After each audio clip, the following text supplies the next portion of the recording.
So in the last video, I focused on the history of the US-Mexico border in order to offer you some perspective on the social, political, and economic conditions that lead to migration.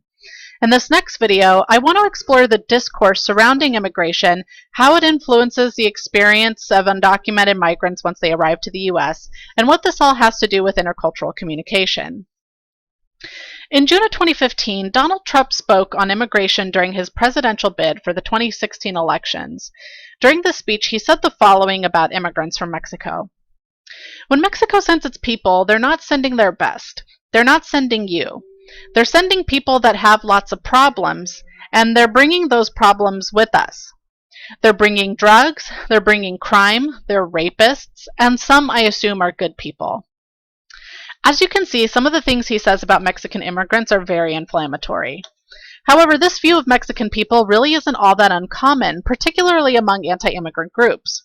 He received a lot of criticism for these remarks and also lost a lot of money as a result. But he's also had a very successful presidential campaign. He has soared to the top of the polls, and many feel it is because of what he says about immigrants. His success in his campaign says something larger about what many people believe about immigration, and specifically Mexican immigrants. What Trump is doing here, and in his other comments about immigration, is engaging in a discourse. Discourse refers to written and spoken communication and can be defined in three ways: language beyond the actual sentence, language behaviors that are linked to social practices, and language as a system of thought. In other words, discourse is used to refer to how language produces specific cultural and historical meanings. So using the quote from Donald Trump as an example, his comments about Mexican immigrants are more than just his thoughts. He is trying to produce a meaning around the word immigrant that connects Mexican immigrants with crime, rape, and drugs. So discourse is not just what is said or written, but the meaning that is attached to what is said or written. Now, Donald Trump is not the only person who does this. All the presidential nominees, Democrat and Republican alike, engage in discourses on issues that they agree or disagree with. Engaging in discourse is not unique to Donald Trump, but I am focusing on him because I think his comments about Mexican immigrants and the support he has received as a result says something larger about many of the misconceptions we have about immigrants. Discourses come from a variety of places, such as politicians, news media, popular culture, and even the everyday conversations we have with friends, family, and neighbors. The discourse surrounding immigration is really no different. We hear all kinds of things about Mexican immigration in the news, our politicians, we see depictions of undocumented workers in television and movies, and we hear all kinds of arguments about the pros and cons of immigration from people we know. Some of what we hear can be substantiated with research and fact-checking. Other things we hear are grounded in fear. Another word for this is xenophobia. Xenophobia means fear of difference. More specifically, it is a fear of people that you consider different from yourself because you view those differences as a threat. Comments like the one Donald Trump made in his speech are trying to tap into people's fears. He and others like him engage in a discourse that produces a meaning around Mexican immigration that is meant to evoke fear. Some common xenophobic discourses that occur in the immigration debate include immigrants bring crime, immigrants are a drain on the economy, immigrants don't pay taxes, increased border security, such as border walls and border patrol, are the solution to keeping immigrants out. These discourses surrounding immigration communicate the message that immigration is a physical and economic threat to U.S. citizens. Our economy, our jobs, and our safety is at risk when immigrants come to the United States. These are very common misconceptions many people have about immigration, and I want to go through each one and discuss what the research on these arguments shows. The first misconception is that immigrants bring crime. Actually, there is no data to suggest that immigrants, undocumented or otherwise, are any more likely to commit crime than anyone else. In fact, immigrant population growth is inversely proportional to crime rates. That is, as immigration population growth increases, crime decreases.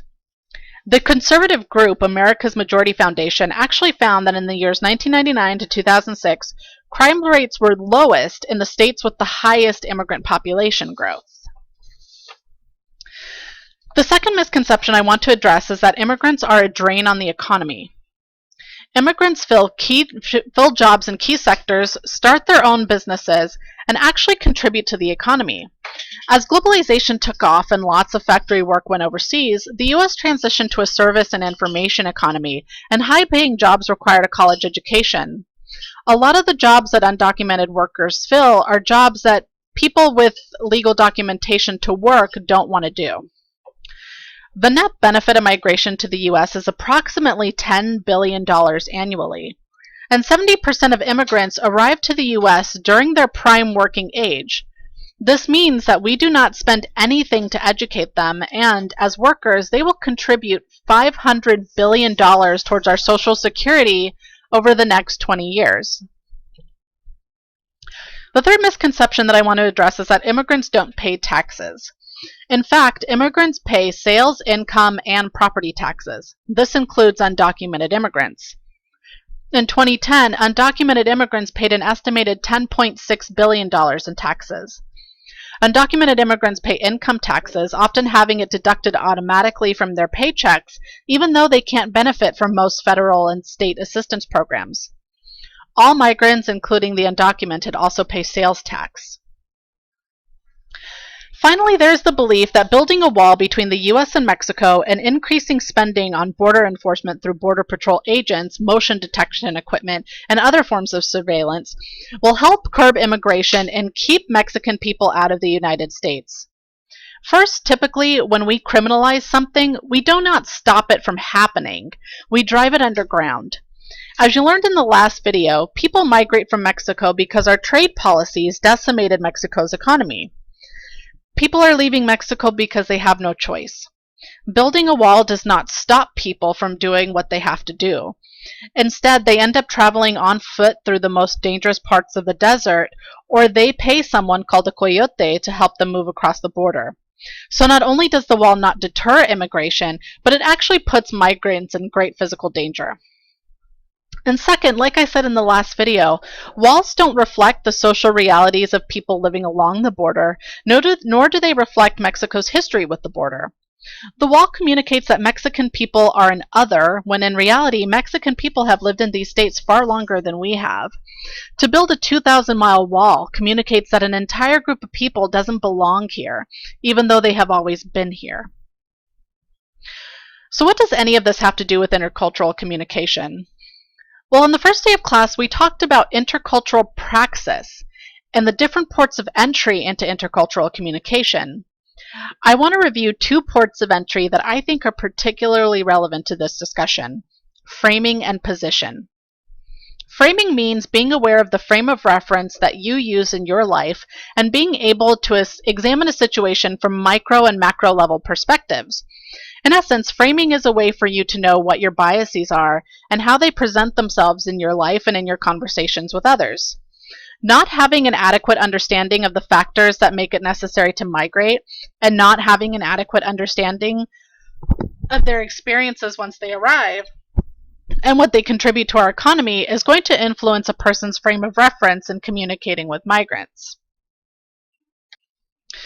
Positioning means considering how you are geographically positioned within the social, political, and historical relations of power. Think back to the history of the US-Mexico border, the signing of NAFTA, and just any general knowledge you have of the US and Mexico. Which country would you say has more power? The United States is a well-known world power with more money and more influence. Much of Mexico's economic downturn is a result of our policies and our trade practices. The United States' position as a world power can have a strong influence on our perspective. Not understanding how our position influences our perspective can have devastating results when it comes to intercultural praxis. This photo was taken at a demonstration organized by anti-immigrant protesters. They were trying to block a bus filled with undocumented and unaccompanied youth from Central and South America. The man in this photo is a Mexican ranchero singer named Lupillo Rivera, who grew up in California. He attended the protest to speak out against anti-immigrant sentiment and to support the youth who would be on that bus. Take a second to look at the woman's face. What does her facial expression communicate to you?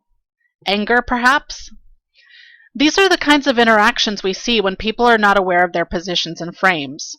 Power imbalances become reinforced, and intercultural communication is often fraught with violence and hate. This week you are developing a presentation for this first step in the Community Creation of Knowledge project, naming. As you develop a name for your group and organize your presentation, try to think about what naming has to do with global migration. We will discuss this more on Saturday. Here are the sources that I used for both videos. Please let me know if you have any questions at all about the content for this week.